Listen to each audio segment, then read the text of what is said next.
Okay, there you go. There's my crew inside the cockpit. One of the important things that you need to remember when you're building this is to make sure that their arms are inside of the canopy rails, because if not, what's going to happen is the canopy won't fit on there. So you're just going to have to work with it.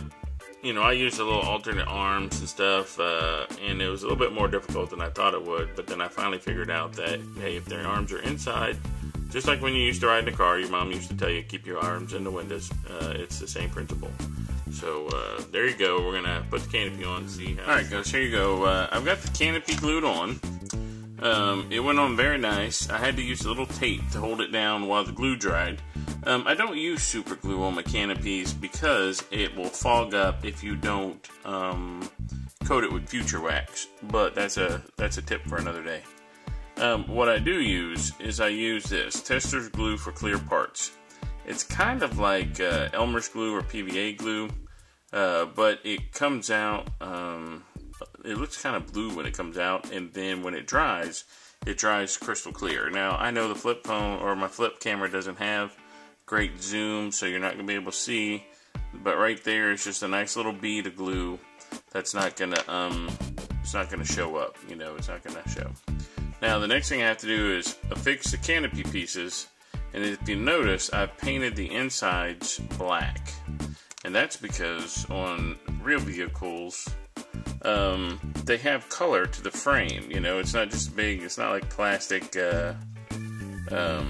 covering or whatever the case may be. It's they're painted, so you know you'll see through the other side. Let's see if we can get one of these on here.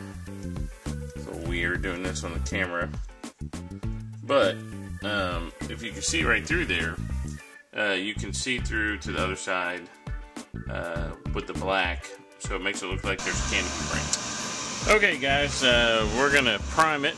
I got the paint booth fired up. As you can see, I've got the window masked off. My pre-little cut mask, that didn't work out too good, so I went back, taped it all in, and then pushed it down with a big toothpick. And now I'm getting ready to prime it. And I'm priming with Floquil light gray. I use this a lot when I build scale models, and it always worked out pretty good. So let's see how we do.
Alright guys, here we go.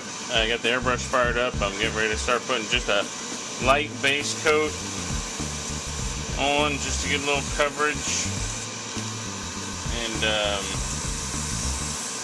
nothing too crazy. I kind of got to spray outside of my booth because the model's a little bit bigger than what I'm used to dealing with. I don't want to keep moving things around, but the booth's still doing a good job of sucking the air in. And at least this way too, you can see it a little bit better. And like if you see right now, I'm not really going a heavy coat, and I'm moving them back and forth. My inspiration for this color scheme is the Toros campaign. So we'll look at a few of those pictures in a minute, but if you know, very desert colored. I might do a little camouflage. I might have a couple camouflage and a couple just straight. So, I think I'm going to have to stop right here and put my mask on. But I've got the pressure turned down low on the airbrush. So let's do that. Alright, I'm not going to talk because obviously I got my mask on. I'm going to be a little muffled.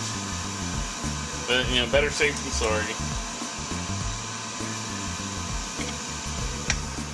Woohoo!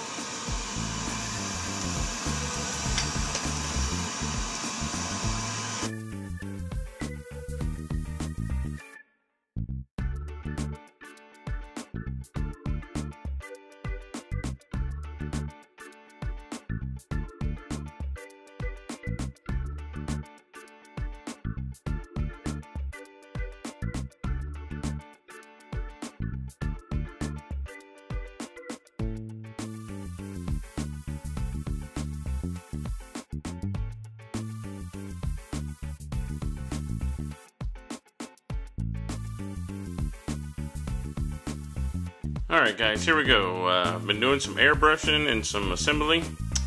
I've got the paint scheme that I wanted, which was the tan with the gray bottom. So I actually added a little blue to my gray and made it look a little bit more skylight. So this is what I've got so far. No weathering because I'm not there yet. But I did put the engines on, and I painted some natural metal colors on the engines because they're supposed to be mechanic looking, which when it's all said and done, I'm going to give them a pretty good wash. So once that's done, I'll get into a little bit of weathering, and I'm to the point now where I'm like, yeah, this thing's coming together pretty good. I got to start thinking about my final scheme, and I'll show you my inspiration for this here in just a second. So that's where I'm at. Hope I'm pressing on to try and meet my deadline at the end of the month. And just a progress report. Let you see what I got going. Alright. We'll be seeing you.